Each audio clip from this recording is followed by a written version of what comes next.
আজ আমরা খাবো ফ্রায়েড রাইস। সেটা খাবো ডিমের ঝোল দিয়ে। এই ডিমের ঝোল দিয়ে ফ্রায়েড রাইস খেলে আপনার মনেই হবে না যে আমি মাংস বা অন্য কোনো জিনিস দিয়ে খাচ্ছি। এইটা করার জন্য খুব সহজ, বাড়িরই সব কিছু উপকরণ লাগবে, শুধু লাগবে একটু দই।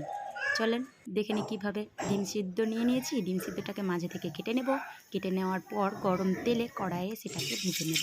ভেজে নেওয়া হয়ে গেলেই সেটা খুব সুন্দর করে ভেজে নেওয়া হয়ে গেলেই সেটা উঠিয়ে নেব। তারপরে আমরা মিক্সির জারে নিয়ে নেব কাজু, কিছু লঙ্কা, সেটা আপনার স্বাদ মতো, আর কিছু থাকবে রসুন আর আদা, আর একটু সামান্য পেঁয়াজ দিয়ে সেটাকে ভালো করে মিক্সির জারে পিষে আমরা ওই গরম তেলে কড়াইয়ে সেটাকে ভালো করে কষিয়ে নেব যতক্ষণ না তেল ছাড়বে। তেল ছাড়া হয়ে গেলেই আমরা বাড়িরই সব মশলা দিব, ধনে গুঁড়ো, জিরে গুঁড়ো, হলুদ আর লঙ্কা গুঁড়ো, আর আপনার স্বাদ মতো লবণ। সেটা কষিয়ে এলেই ওই যে আমরা মেন জিনিস সেটা হলো দই। এই দই না দিলে এই টেস্ট হবেই না।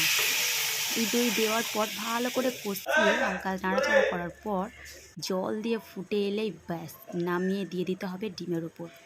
এই ডিম দিয়ে আপনি যখন পোলাও বা ফ্রায়েড রাইস খাবেন ভাবতেই পারবেন না যে